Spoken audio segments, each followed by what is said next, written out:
વિજ્ઞાનમાં એક પ્રકરણ આવે છે ભૂગોળમાં કે ભારતનું ભૂપૃષ્ઠ. ભૂપૃષ્ઠ એટલે ભૂ એટલે ભૂમિ જમીન, બરાબર. પૃષ્ઠ એટલે ભૂપૃષ્ઠ એટલે પૃથ્વીની જે સપાટી છે, બરાબર, એને ભૂપૃષ્ઠ કહેવાય. હવે ભૂપૃષ્ઠ વડે સરખું નહીં હોય, ક્યાંક મેદાની પ્રદેશ હોય, ક્યાંક ઉચ્ચ પ્રદેશ હોય, ક્યાંક ડુંગર હોય, ક્યાંક રણ પ્રદેશ હોય, બરાબર ને, ક્યાંક ઊંચો નીચો ઢોળાવ હોય, બરાબર. તો આપણા ભારતનું ભૂપૃષ્ઠ પણ એ પ્રકારનું છે, અલગ અલગ છે, બધી જગ્યાએ એક સરખું નથી, બરાબર. તો ભારતના ભૂપૃષ્ઠ વિશે તમારા પુસ્તકમાં છે. તો ભૂપૃષ્ઠને આધારે તેના પ્રકારો પાડવામાં આવે છે, બરાબર. તો પહેલો પ્રકાર છે ઉત્તરે આવેલી હિમાલયની પર્વતમાળા. શું આવ્યું છે? ઉત્તરે આવેલી હિમાલયની પર્વતમાળા. દેખાય છે અહીંયા? તો પહેલું છે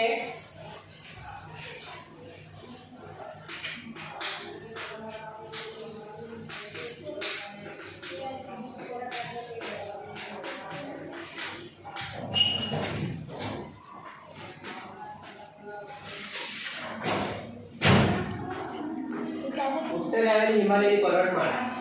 તો હિમાલયની પર્વતમાળા ભારતની ઉત્તરે આવેલી છે અને આપણા દેશનું રક્ષણ કરે છે. એટલે કે દુનિયાની ઊંચામાં ઊંચી પર્વતમાળા છે, બરાબર. દુનિયાની ઊંચામાં ઊંચી પર્વતમાળા છે અને સૌથી ઊંચું શિખર પણ એમાં છે, બરાબર, માઉન્ટ એવરેસ્ટ. પણ ભારતના ભાગે એ બીજા નંબરનું શિખર છે, તે આપણા ભાગે આવે છે, માઉન્ટ ગુડવિન ઓસ્ટિન, K2 કહેવાય. પણ આપણે જે છે આ પર્વતમાળા જે છે ઉત્તરે આવેલી છે અને તલવાર આકારની છે ને, અને અહીંયા આ ભાગથી ઉત્તર એટલે અહીંથી પશ્ચિમના આ ભાગથી માંડીને પૂર્વ સુધી વિસ્તરેલી છે. જ્યારે તલવાર હોય એવું લાગે ને, બરાબર. અને પૂર્વ ભાગમાં આરાકાન, યોમા, પેગુ, નાગા એ બધી ડુંગરમાળાઓ આવેલી છે, એનો જ ભાગ છે, બરાબર.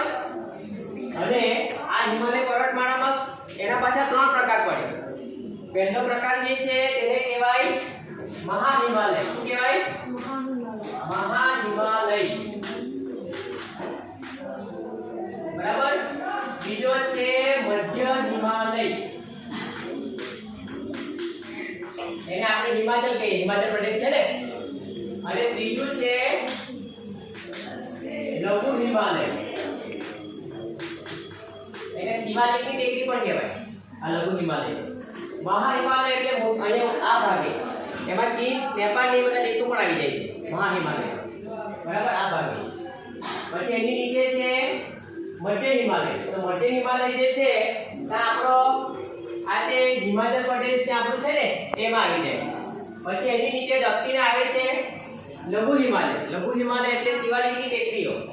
તો અહીંયા સુધી ભારતનો જે ઉત્તર ભાગ છે, બરાબર, ત્યાં મધ્ય હિમાલય અને આ લઘુ હિમાલય, બરાબર, ત્યાં સુધી એ હિમાલય વિસ્તરેલો છે. હવે હિમાલયને પર્વતમાળા કહેવામાં આવે છે, એક પર્વત નથી, ઘણા બધા પર્વતોની હાડમાળા હોય.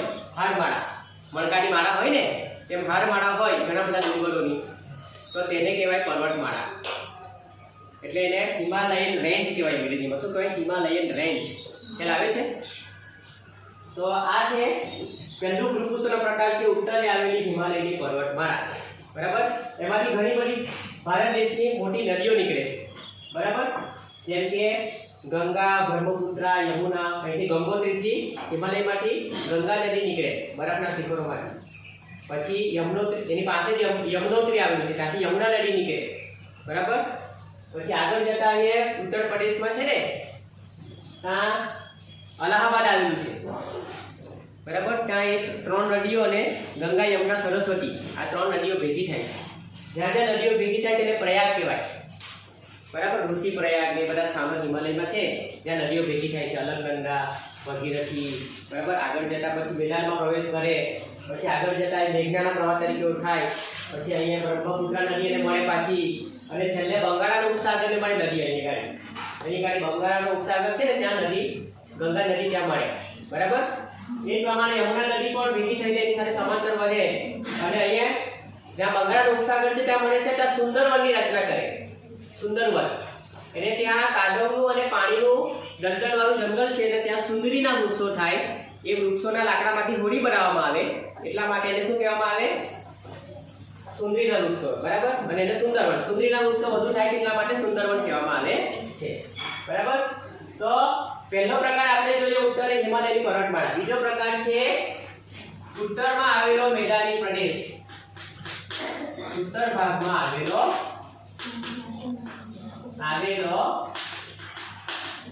મેદાની પ્રદેશ.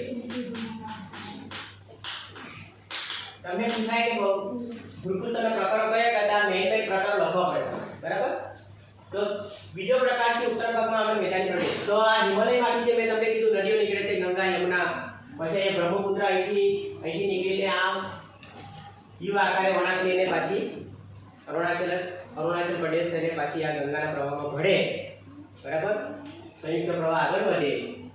પછી આપણી બાજુમાં બાંગ્લાદેશ આવેલું છે, ત્યાં પણ એ પ્રવાહ મેઘના અને પદ્માના નામે ઓળખાય અને આગળ જતા એ બંગાળના સાગરને મળે, બરાબર. તો આ બધી નદીઓમાં પુષ્કળ કાપ આવે. 12 માસ વહેતી નદીઓ છે. ઉનાળામાં બરફ પીગળે એટલે પાછું પાણી આવે, બરાબર. એટલા માટે 12 માસ વહેતી રહી છે. એમાં વાહન વધુ ચાલે, હોડીઓ ચાલે. આજુબાજુના બંને કિનારાના ગામડાના લોકો હોડીમાં જ એ લોકો અવર જવર કરે, ખ્યાલ આવે ને. અને એ નદીના કાપને કારણે ઉત્તર ભાગમાં મેદાની પ્રદેશોની રચના થઈ છે. એની દુનિયાના મોટામાં મોટા મેદાની પ્રદેશોમાં ગણના થાય છે આ ગંગા, યમુના, બ્રહ્મપુત્રના મેદાનો. અને આને ઉત્તર ભાગને એટલા માટે જ અનાજનો ભંડાર કહેવામાં આવે છે ભારતમાં, કેમ કે સૌથી વધુ અનાજ ત્યાં પાકે છે. ત્યાં વસ્તી બી સૌથી વધુ છે, મોટા શહેરો પણ ત્યાં વધુ આવેલા છે. જ્યાં ઢોર ધાફર માટે પાણી મળી રહે, પશુપાલન માટે, ખેતી માટે પાણી મળી રહે, કામવાળી સારી વધુ ઉપજાઉ જમીન મળી રહે, બરાબર. ત્યાં લોકો વધારે વસે કે નહીં, એટલે આપણી સંસ્કૃતિ પણ એ વિકસિત છે. સિંધુ ખીણની સંસ્કૃતિનું મહત્વના સ્થાનો પણ આમાં છે, બરાબર. એટલે બીજો પ્રકાર છે ઉત્તર ભાગમાં આવેલો મેદાની પ્રદેશ. ખ્યાલ આવ્યો? આ દેખાય છે એ ભાગ. હવે ત્રીજો ભાગ છે મહામરુસ્થળ, એટલે રણ વિસ્તાર. એ ક્યાં આવ્યો છે? પશ્ચિમ ભાગ. તો એ પશ્ચિમ ભાગે આ જે ભાગ છે, બરાબર, આ ભાગ આ અરવલ્લીની પર્વતમાળા આવેલી છે. કઈ? અરવલ્લી. અને એ અરવલ્લીની પર્વતમાળા જે છે ત્યાં અરવલ્લીની પર્વતમાળા જે છે એ પશ્ચિમ ભાગમાં પાછું એની ત્યાં મોટું રણ આવેલું છે. એને કહેવાય છે મહામરુસ્થળ, એટલે રણ વિસ્તાર.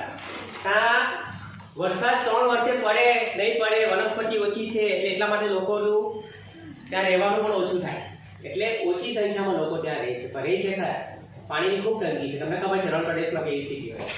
અને બીજું એક રણ આવેલું છે ગુજરાતના કચ્છમાં, મોટું રણ, એનાનું રણ, બરાબર. હવે એ વિંધ્યાચલ પર્વતમાળા આવેલી છે. એ વિંધ્યાચલ પર્વતમાળા જે છે ને એ પશ્ચિમ, અને આ જે ભાગ છે ઉત્તર પશ્ચિમ આવેલી છે. અને એની પાછી દક્ષિણ પૂર્વમાં આ ભાગમાં જો અહીંયા અરવલ્લી પર્વત આવેલો છે, એ ઉત્તર પશ્ચિમ. અને એની પૂર્વ દક્ષિણે, દક્ષિણ ભાગના પૂર્વ ભાગે અહીંયા વિંધ્યાચલ પર્વતમાળા આવેલી છે, બરાબર. તો આ જે પર્વતમાળા છે એના દક્ષિણ તરફ પાછો ઊંડો ત્રિકોણ છે. દેખાય છે ઊંડો ત્રિકોણ, બરાબર. એને દક્ષિણનો ઉચ્ચ પ્રદેશ કહેવાય છે. શું કહેવાય છે? દક્ષિણનો ઉચ્ચ પ્રદેશ.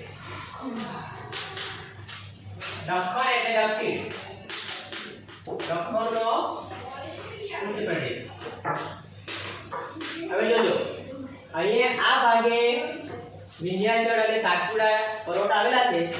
તો વિંધ્યાચળમાંથી નર્મદા નદી નીકળે અને સાતપુડામાંથી નીકળે આપણી તાપી નદી.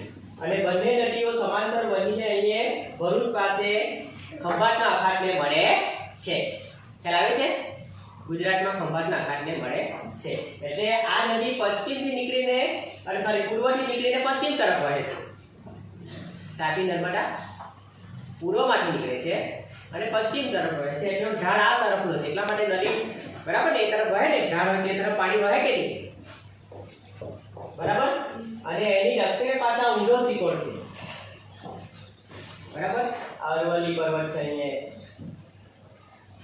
ઉત્તર પશ્ચિમે, દક્ષિણ પૂર્વમાં અહીંયા આવેલું છે વિંધ્યાચલ અને સાતપુડા પર્વત, એની દક્ષિણ ઉચ્ચ પ્રદેશ આવેલો છે અને આ જ્વાળામુખી પર્વતોથી બનેલો છે, એનો ઢાળ ઊંચો નીચો છે, બરાબર બરાબર, એટલા માટે એનો ઢાળ વધારે પશ્ચિમ તરફનો છે, એટલે અહીંથી જે નદી નીકળે ને મહાનદી, બરાબર, કાવેરી, કૃષ્ણા, એ બધી અને ગોદાવરી મહારાષ્ટ્રમાં, આ બધી નદીઓ એ અહીંથી નીકળીને કઈ તરફ વહે છે?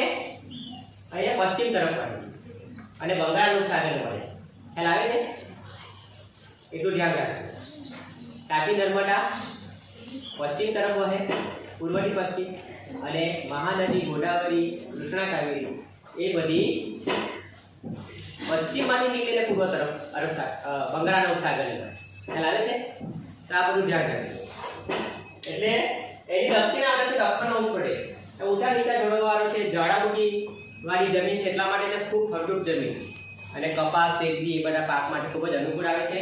ઉદ્યોગો માટેના બધા કિંમતી ખનિજો મળી આવે છે. ખનિજનો ભંડાર કહેવાય છે દક્ષિણનો ઉચ્ચ પ્રદેશ. ખનિજનો ભંડાર કયો કહેવાય? તો દક્ષિણનો ઉચ્ચ પ્રદેશ કહેવાય. બરાબર. હવે એ સાથે અહીંયા આ પશ્ચિમ કિનારો દેખાય છે, બરાબર, ત્યાં પશ્ચિમ ઘાટ આવેલો છે. શું આવેલું છે? પશ્ચિમ ઘાટ.